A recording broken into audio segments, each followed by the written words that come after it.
Now, I know there's a lot of people out there that don't like the Wii, can't stand the Wii, don't like what the Wii stands for. But there's one thing that cannot be denied, and that's from a profitability standpoint, the Wii saved this generation.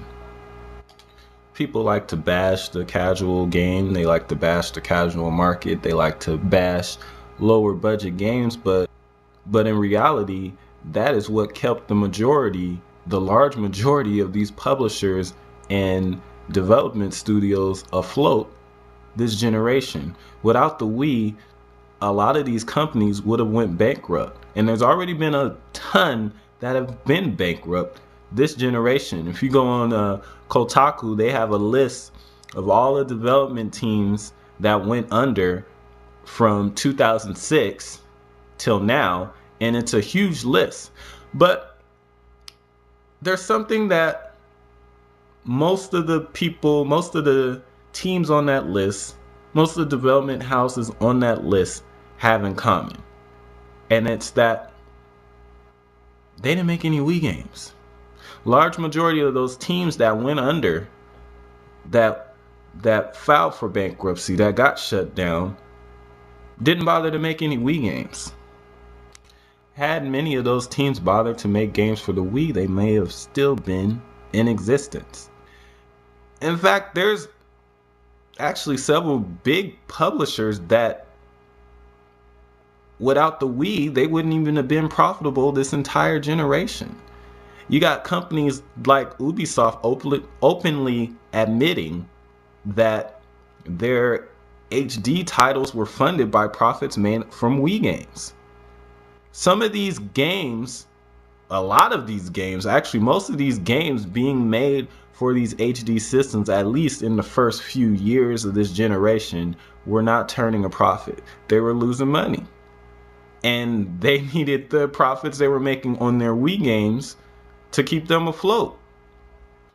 Let me give you guys a couple examples of some ex-Nintendo developers that decided not to make games for the Wii and got in big trouble. First, we have Factor 5. This was a key studio for Nintendo, very close to Nintendo, developed the sound tools for the GameCube and the N64, made it possible for Dolby Pro Logic 2 on the GameCube.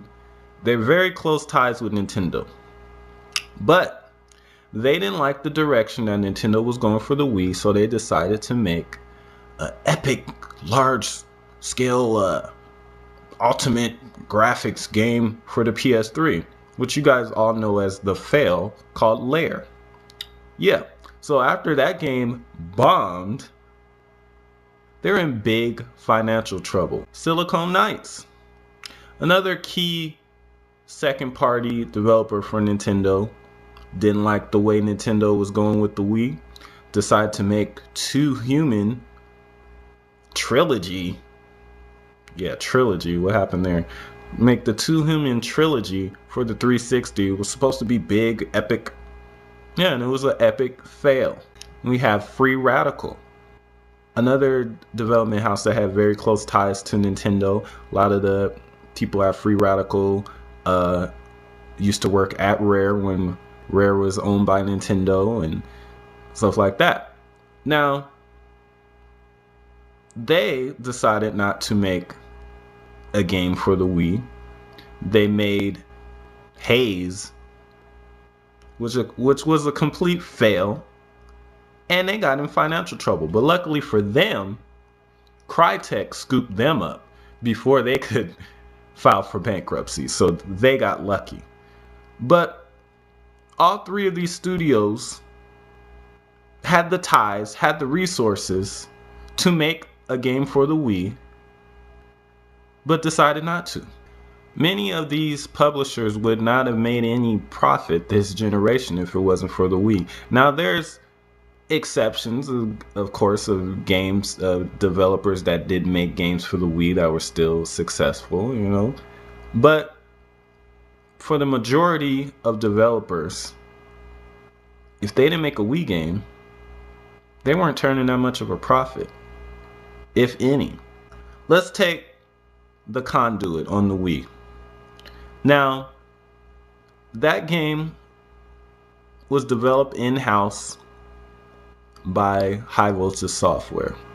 That game sold about 300,000 copies worldwide. Doesn't sound like a lot, but they were happy with the profit they made. Sega was happy with the profit they made, that they went on to publish a sequel.